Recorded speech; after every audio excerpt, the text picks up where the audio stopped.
നിവിൻ പോളിന്റെ ഒരു റീലുണ്ട്. അതായത് എല്ലാവർക്കും ഒരു ഫ്രൈഡേ വരും, ഒരു ദിവസം വരും. നിവിൻ പോൾ അജു വർഗീസ് പറയുന്നത് തോന്നുന്നു. ഇന്ന് നമ്മളെ സംബന്ധിച്ച് അങ്ങനത്തെ ഒരു ദിവസമാണ്. സംഭവമൊക്കെ ഞാൻ പിന്നെ പറയാം. അപ്പൊ ഇതെന്ന് പറയുന്നത് എന്റെ ഫസ്റ്റ് വ്ളോഗാണ്. കാര്യമൊക്കെ ഞാൻ പറയാം. അങ്ങനെ കുറെ കാലം അങ്ങനെ മാനിഫെസ്റ്റ് ചെയ്യുക, അങ്ങനെ കുറെ കാലം ഇതെന്നെ വിചാരിച്ചിട്ട് അങ്ങനെ ഇരുന്നിട്ടൊന്നുമില്ല. പക്ഷെ ഇതിനോട് റിലേറ്റഡ് ആയിട്ടുള്ളൊരു സംഭവം ഇങ്ങനെ നമ്മൾ വിചാരിച്ചിട്ടുണ്ട്. അതൊരു ഇത്ര നാളിനുള്ളിൽ അത് ചെയ്യണമെന്നുണ്ടായിരുന്നു. അത് നടന്നില്ല. പക്ഷെ കുറച്ചുകൂടി കാത്തിരുന്നപ്പോ എന്താ പറയാ, ദൈവം അതിനാളും കുറച്ചുകൂടി നല്ലൊരു ഓപ്ഷൻ നമുക്ക് മുന്നിൽ തന്നു. ഇപ്പോ ഇന്നത് നടക്കാൻ പോവാണ്. ശരിക്ക് നാളെയാണ് നടക്കേണ്ടിരുന്നത്. കറക്റ്റ് നാളേക്ക് എനിക്ക് 22 വയസ്സാവാണ്. അപ്പോ കറക്റ്റ് നാളേക്കാണ് നടക്കേണ്ടിരുന്നത്. പക്ഷെ ദൈവം അത് കുറച്ചുകൂടി നേരത്തേക്ക് വന്നു. അപ്പൊ നമുക്ക് ഇനി കുറച്ച് കഴിഞ്ഞിട്ട് കാണാം.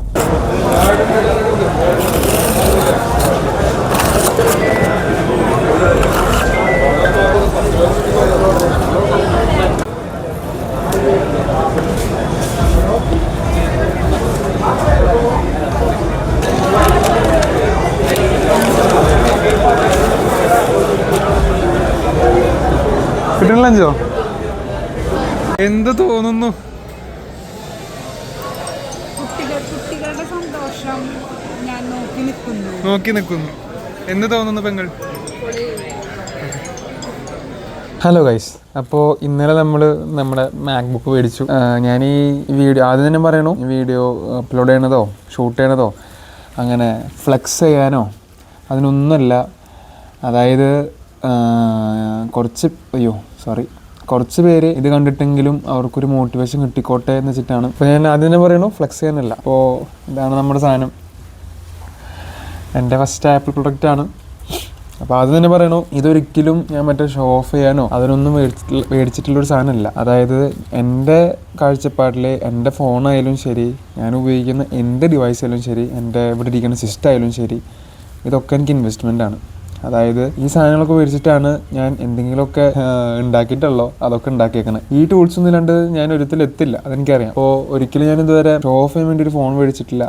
എനിക്ക് അതിൻ്റെ യൂസ് ഉണ്ട്. ആ ഫോണിനിപ്പോൾ ഇത്ര കൊടുത്തിട്ടുണ്ടെങ്കിൽ അത് ചിലപ്പോൾ അത് വെച്ച് ഉണ്ടാക്കിയിട്ടും ഉണ്ടാവും. അപ്പോൾ ഈ സാധനം മേടിച്ചതും അതിന് തന്നെയാണ്.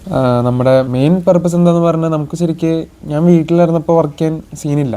അതായത് ഞാൻ ശരിക്ക് എൻ്റെ ഒരു മെയിൻ പരിപാടികളൊക്കെ ശരിക്ക് ചെയ്തത് കഴിഞ്ഞൊരു 2-3 മാസത്തെ ഒരു സമയത്താണ്. എൻ്റെ സെം ബ്രേക്കിൻ്റെ സമയത്ത്, 3rd ഇയർ കഴിഞ്ഞിട്ട് 4th ഇയറിലേക്കുള്ള സമയം. ആ ഒരു സമയത്ത് എനിക്കിവിടെ സിസ്റ്റം ഉണ്ട്, നല്ല സിസ്റ്റമാണ്. ഞാൻ +2 പഠിക്കുമ്പോൾ മേടിച്ചത് തന്നെയാണ്. അത് വെച്ച് എല്ലാം സ്മൂത്ത് നടന്നു. പക്ഷേ കോളേജിലേക്ക് പോകുമ്പോൾ ഇങ്ങനെ സിസ്റ്റം ഇല്ലല്ലോ. എനിക്കൊരു ലാപ്പ് ഉണ്ട്, ചേച്ചി MBBS പഠിക്കുന്ന സമയത്ത് മേടിച്ച ലാപ്ടോപ്പാണ് അത്. പക്ഷേ ബേസ് സാധനമാണ്, ഏസറിൻ്റെ ഒരു ബേസ് സാധനമാണ്. അപ്പോൾ അതിൽ നമ്മുടെ വർക്കും കാര്യങ്ങളൊക്കെ നടക്കും, ഭയങ്കര ലാഗും കാര്യങ്ങളൊക്കെ. അപ്പോൾ എന്തായാലും വേണം. പിന്നെ ഞാൻ ശരിക്കും എൻ്റെ ഫസ്റ്റ് 3rd ഇയേഴ്സിൽ, അതായത് ഫസ്റ്റിലും സെക്കൻഡും തേർഡിലൊക്കെയാണ് ശരിക്കും എൻ്റെ ഇനീഷ്യൽ ഫൗണ്ടേഷൻ ഞാൻ ബിസിനസ്സിൻ്റെ ഒക്കെ ഇങ്ങനെ ഫോം ചെയ്ത് വന്നത്. അപ്പം അന്നൊക്കെ ഞാൻ ലാപ്പ് ഉപയോഗിച്ചത്, ഞാൻ പേരൊന്നും എടുത്ത് പറയണില്ല, ഞാൻ ഓവറാക്കാൻ നിൽക്കണില്ല. അപ്പോൾ അവനറിയാം, ആരാന്ന് അവനറിയാം, കാണുന്ന ആൾക്കറിയാം. അപ്പോൾ എൻ്റെ ഒരു ക്ലോസ് ഫ്രണ്ടിൻ്റെ ലാപ്ടോപ്പ് ആയിരുന്നു. അവൻ്റെ ലാപ്ടോപ്പ് ശരിക്കും അവനാളും കൂടുതൽ ഞാൻ ഉപയോഗിച്ചിട്ടുണ്ട്. അതാണ് വാസ്തവം, സത്യാവസ്ഥ. അവന് ഒരു എന്താ പറയുക, ഹ്യൂജ് താങ്ക്സ്. അതായത് അവൻ മാത്രമല്ല, കൂടുതലും അവൻ്റെ ലാപ്പാണ് ഞാൻ യൂസ് ചെയ്തായിരുന്നത്. എന്നാലും ഉണ്ട് കുറച്ച് പേര് എനിക്ക് തന്ന്. അതായത് ഞാൻ അവരുടെ ഫ്രീ സമയത്തൊക്കെ, ഞാൻ അവർ ഉപയോഗിക്കുന്ന സമയത്ത്, അവർ ഉപയോഗിച്ചിരുന്നില്ല, ഞാൻ ഉപയോഗിച്ചിരുന്നല്ലോ, ഞാനാണ് ഉപയോഗിച്ചിരുന്ന ലാപ്പൊക്കെ. താങ്ക് യു മക്കളെ. ഈ സെമ്പറേക്ക് കഴിഞ്ഞിട്ടപ്പോൾ ഹോസ്റ്റലിലേക്ക് പോകുമ്പോൾ 4th ഇയർ ആണ്. അപ്പോൾ പ്ലേസ്മെന്റിന്റെ കാര്യങ്ങളായാലും കോഡിങ്ങും കേസൊക്കെ ആയാലും അവർക്ക് ലാപ്പ് വേണം. അപ്പോൾ എനിക്ക് അവരുടെ ഒന്ന് ചോദിക്കാനും പറ്റില്ല. ഞാൻ വിചാരിച്ചു നമുക്ക് എന്തായാലും ഒരെണ്ണം ഇറക്കണം എന്ന്. പക്ഷേ ഈ മാക്ക് ഒന്നും ഞാൻ ശരിക്കും സ്വപ്നത്തിൽ വിചാരിച്ചില്ല. കാരണം ഞാനുണ്ടല്ലോ, സെം ബ്രേക്ക് കഴിയുമ്പോൾ തന്നെ, അതായത് കോളേജ് തുറക്കണ മുമ്പ് തന്നെ, 4th ഇയർ തുടങ്ങണേക്കാൾ മുമ്പ് തന്നെ ഒരു ലാപ്പ് മേടിക്കാൻ വിചാരിച്ചു. അപ്പോൾ ഞാൻ മൈജിയാണ് നമ്മൾ എപ്പോഴും മേടിക്കാറല്ലോ കേട്ടോ. മൈജിയുടെ സ്പോൺസർഷിപ്പ് ഒന്നുമല്ല. അപ്പോൾ നമ്മൾ മൈജി പോയിട്ട് കുറച്ച് ലാപ്പ് നോക്കി. അന്ന് ഞാൻ മാക്ക് വിചാരിച്ചിട്ട് പോലും ഇല്ല. അപ്പോൾ നോക്കുമ്പോൾ 70-80 ആ റേഞ്ച്. അപ്പൊ ഞാൻ മമ്മിയോടൊക്കെ പറഞ്ഞു എന്തായാലും ജൂലൈ ക്ലാസ് തുറങ്ങുന്ന മുമ്പ് മേടിക്കും. പക്ഷേ പറ്റിയില്ല കേട്ടോ. ഞാൻ മാനിഫെസ്റ്റ് ഒക്കെ ചെയ്തു, പക്ഷെ പറ്റിയില്ല. പക്ഷെ ഞാൻ ക്വിറ്റ് ചെയ്തില്ല. അപ്പോൾ ആ ഒരു ഇതിനുള്ള ബേസ് ഞാൻ ഓൾറെഡി 2 മാസം ഇട്ട് കഴിഞ്ഞിട്ടുണ്ടായിരുന്നു എന്ന് എനിക്ക് പിന്നെ മനസ്സിലായി. അങ്ങനെ ജൂലൈക്ക് മുമ്പ് മേടിക്കാന്ന് വെച്ചാൽ ഞാൻ ആഫ്റ്റർ ഒരു 40 days എൻ്റെ 22 വയസ്സിൻ്റെ തികയണ ദിവസം മാക്കിൻ്റെ മടിയിൽ അത് വല്ലാത്തൊരു സന്തോഷം കേട്ടോ. കാരണം ഇതിപ്പോൾ സ്വന്തം ഇതിൽ നമ്മൾ എടുക്കുന്നത്, സ്വന്തം എന്ന് പറയുമ്പോൾ അങ്ങനെ സ്വന്തം ഒറ്റയ്ക്കുണ്ടായി അങ്ങനെയല്ല, എന്നാലും സ്വന്തം പൈസയ്ക്ക് എടുക്കുന്നതിൻ്റെ ഒരു ഇത് വേറെ തന്നെയാണ്. അത് ഞാൻ പലപ്പോഴും മനസ്സിലാക്കേണ്ടത്. ഫോൺ എടുത്തപ്പോഴും എൻ്റെ സിസ്റ്റം അവിടെ ഇരിക്കുന്നത് ബിൽഡ് ചെയ്തപ്പോഴും അതൊരു വല്ലാത്ത ഫീൽ. ഞാൻ പറഞ്ഞില്ല, ഇതൊക്കെ ആർക്കെങ്കിലും ഇത് കണ്ടിട്ട് ആർക്കെങ്കിലും എന്തെങ്കിലും തോന്നുന്നുണ്ടെങ്കിൽ എനിക്ക് അത്രയും ഒരു സന്തോഷവും, പ്രത്യേകിച്ച് എൻ്റെ പ്രായത്തിലുള്ള പിള്ളേരാണെങ്കിൽ. അപ്പോൾ അതൊക്കെയാണ്. അപ്പോൾ ഇന്നലെ മാക്ക് എടുത്തു. എനിക്ക് ശരിക്കും ഇന്ന് എടുക്കണമായിരുന്നു ആഗ്രഹം. അതായത് ഞാൻ 5 ദിവസം മുമ്പ് ഹോസ്റ്റലിൽ നിന്ന് വീട്ടിലേക്ക് വന്നു. അതായത് മഴ കാരണം. അപ്പോൾ ഞാൻ അങ്ങനെ അതിൻ്റെ ഒരാഴ്ച മുമ്പൊക്കെ മാക്ക് നോക്കണല്ലോ, നമുക്ക് മാക്ക് ഇറക്കിയാലോ എന്നാ നല്ലത്, നല്ല സാധനമല്ലേ. കാരണം മറ്റു ലാപ്ടോപ്പ് ഒക്കെ എൻ്റെ ഫ്രണ്ട്സിൻ്റെ ഒക്കെ പുതിയത് മേടിക്കണമെന്നൊക്കെ കംപ്ലൈൻറ്റ് ആവുന്നുണ്ട്. ചിലവരുടെ ഡിസ്പ്ലേ പ്രശ്നം, ചിലവരുടെ ചാർജ്, അങ്ങനെയൊക്കെ പ്രശ്നമുണ്ട്. എനിക്കാണെങ്കിൽ ചാർജ് കുറേ നിൽക്കണം, ഇങ്ങനെ കുത്തിയിട്ട് വർക്ക് ചെയ്യാൻ വയ്യ.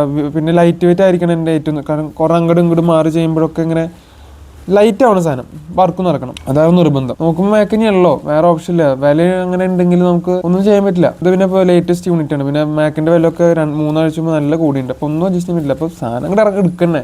അപ്പോൾ ശരിക്കും എനിക്ക് ഇന്ന് എൻ്റെ 22ാമത്തെ പിറന്നാളാണ്. 22 years ആയി ഇന്ന്. അപ്പോൾ ഇന്ന് എടുക്കണമായിരുന്നു ആഗ്രഹം, പക്ഷേ ഇന്നലെ എടുക്കാമെന്ന് വെച്ചു. അങ്ങനെ ഇന്ന് രാത്രി 12 മണിക്ക് 22 വയസ്സാണ് മൊബൈലിൽ അങ്ങനെ മാക്ക് തുറന്നിരിക്കുക. സീൻ. അപ്പോൾ ഇതുവരെ സപ്പോർട്ട് ചെയ്ത എല്ലാവർക്കും, കണ്ടന്റ് ക്രിയേഷന് സപ്പോർട്ട് ചെയ്ത, അതായത് കുറേ ഫ്രണ്ട്സ് സപ്പോർട്ട് ചെയ്യുന്നുണ്ട്, വീട്ടുകാർ, ചേച്ചി, എൻ്റെ ചേച്ചി, മമ്മി, പപ്പ, കസിൻസ്, ഒരുപാട് പേര് സഹായിച്ചിട്ടുണ്ട്. അവർക്കൊക്കെ നന്ദി. ഇനി അടുത്തത് ഒരു വലിയ സാധനമൊക്കെ ഇറക്കണമെന്നുണ്ട്. അപ്പോൾ അതിൻ്റെ ഒരു ബിൽഡിംഗ് സ്റ്റേജ് ആവണം ഇന്നത്തെ സമയങ്ങളൊക്കെ. അതൊക്കെ തന്നെയാണ് ഈ വീഡിയോയിൽ പറയുള്ളത്. എൻ്റെ ഫസ്റ്റ് വ്ളോഗ് ഔട്ടോ. അതെ, ഫസ്റ്റ് വ്ളോഗ് ആവും. പണ്ട് ചെറുപ്പത്തിലൊക്കെ വ്ളോഗ് എടുത്തിട്ടുണ്ട്. ഇപ്പോൾ 10-20 വയസ്സൊക്കെ ഇട്ടിട്ട് ആദ്യമായിട്ട് വ്ളോഗ് എടുക്കണം. പിന്നത്തെ ഞാൻ മാക്ക് കാണിച്ചില്ല, മാക്ക് കാണിച്ചു തരാം. ഓക്കെ, അപ്പോൾ ഇതാണ് നമ്മുടെ സാധനം. ഇതാ ഫിംഗറൊക്കെ ഉണ്ട് ഗൈസ്. അയ്യോ ഞാൻ നമ്മുടെ ഷാരിഖ് ഷംസുദ്ദീൻ്റെ കുറച്ച് വീഡിയോസ് കാണാമായിരുന്നു.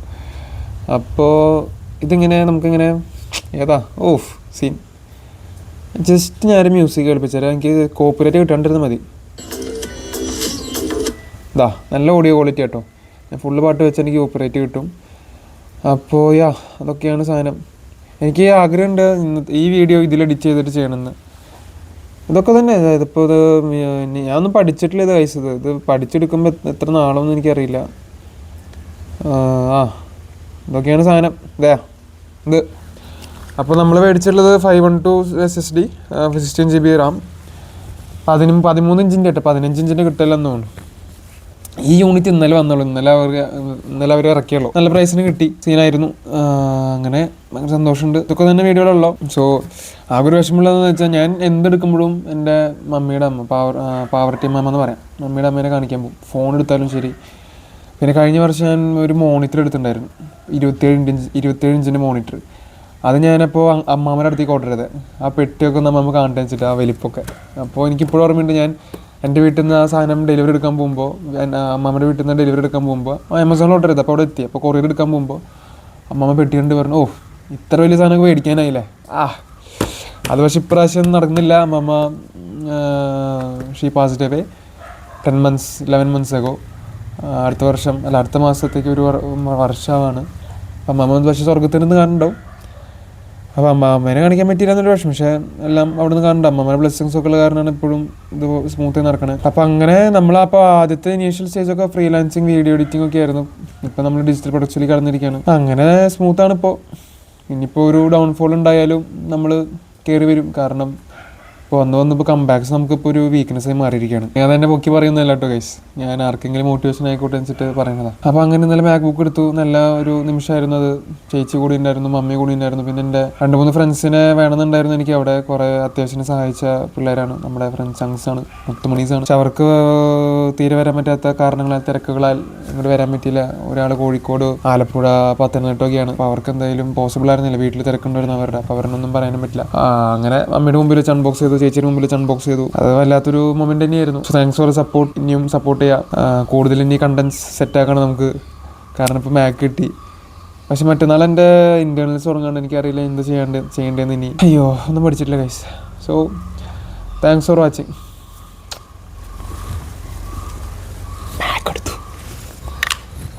ഒരു കാര്യം പറയാൻ മറന്നു. ഞാൻ ഇപ്പോൾ ഇത് മേടിച്ചിട്ടുണ്ടെങ്കിൽ അത് സംഭവം ശരിയാണ്. ഞാൻ അത്യാവശ്യത്തിന് നാളുകൾ, അത്യാവശ്യം വർഷങ്ങൾ ഓരോ ബിസിനസ് ട്രൈ ചെയ്ത് നടന്നു. ഓരോ വർക്കൗട്ട് ചെയ്യുന്ന മെത്തേഡ്സ് കണ്ടുപിടിക്കാൻ വേണ്ടിയിട്ട് അങ്ങനെ കുറേ അറ്റംപ്റ്റ്സ് നടത്തി. കുറേ തോറ്റു, കുറേ ട്രൈ ചെയ്തു, വീണ്ടും തോറ്റു, ഇടയ്ക്ക് ജയിക്കും, വീണ്ടും നോക്കും, അങ്ങനെയൊക്കെ ഉണ്ടായിട്ടുണ്ട്. പക്ഷേ ഏറ്റവും സഹായിച്ചത് തന്നെ ഇത് ക്ലൗഡിൻ്റെ സ്പോൺസർഷിപ്പ് ഒന്നല്ല, നിങ്ങൾക്ക് ഉപകാരമായിക്കോട്ടെ പറയുന്നതാണ്. ഏറ്റവും എന്നെ സഹായിച്ചത് ക്ലൗഡിൻ്റെ മറ്റേ ക്ലൗഡിൻ്റെ മെമ്പർഷിപ്പാണ്. ഒരു മാസത്തെ 2300 2400 കൊടുത്തിട്ടുള്ളൂ. അതിൻ്റെ മെമ്പർഷിപ്പാണ് ഏറ്റവും കൂടുതൽ സഹായിച്ചത്. മനസ്സിലായോ? ഒരു ക്ലൗഡിൻ്റെ മെമ്പർഷിപ്പ് ഞാൻ എപ്പോഴും എടുത്തുകൊണ്ടിരിക്കുന്നുണ്ട്. ഇതെൻ്റെ നാലാമത്തെ മാസം തോന്നുന്നു എടുക്കാൻ പോണത്. ഓഗസ്റ്റിൽ 4ാമത്തെ അടവാണ്. 1 മാസം അല്ലെങ്കിൽ 2 മാസം മിനിമം ക്ലൗഡിന് മെമ്പർഷിപ്പ് എടുക്കുക. പക്ഷേ വെറുതെ എടുത്തിട്ട് കാര്യമില്ല കേട്ടോ, വർക്ക് ചെയ്യുക ഉണ്ടല്ലോ. ഞാൻ വീട്ടിലായിരുന്നു, അത് കാരണം വേറെ മറ്റേ സെമ്പറേക്കായ കാരണം വേറെ ഇതൊന്നും ഉണ്ടായിരുന്നില്ല. വർക്ക് ചെയ്യുക, ബേസ് ഉണ്ടാക്കുക. 2 മാസം ലോക്കിൻ പോട്ടെ, ഒരു 3 മാസം ട്രൈ ചെയ്ത് നോക്ക്. ഞാൻ ഈ വീഡിയോ റെക്കോർഡിങ്, അതായത് ഷൂട്ടിങ് നിർത്തിയിട്ട് പറഞ്ഞില്ലല്ലോ എന്ന് ഓർത്തിട്ട് വീണ്ടും സ്റ്റാർട്ടിങ് പറയുന്നത്. അപ്പോൾ അത്ര ഇമ്പോർട്ടൻറ്റ് കാര്യമാണ്. വെറുതെ ഇപ്പോഴുള്ള സമയം ഈ ഒരു AI ഉണ്ടാക്കാൻ പറ്റണത് അത്രയും ഉണ്ടാക്കാണ്ടിരിക്കല്ല. അതായത് ഈ സമയത്ത് നിങ്ങൾക്ക് അത്യാവശ്യം നല്ല രീതിയിൽ വെൽത്ത് ക്രിയേറ്റ് ചെയ്യാൻ പറ്റും. അത് ചില വഴികളല്ല, ഇൻവെസ്റ്റ് ചെയ്യുക വല്ലതിലും. ഇപ്പോൾ ഇതെൻ്റെ ഇൻവെസ്റ്റ്മെൻ്റ് ആണ്, ഞാൻ പറഞ്ഞു. ഇൻവെസ്റ്റ്മെൻറ്റ് മാത്രമല്ല കേട്ടോ, എൻജോയ് ചെയ്യാം. Okay, thank you. Okay, by.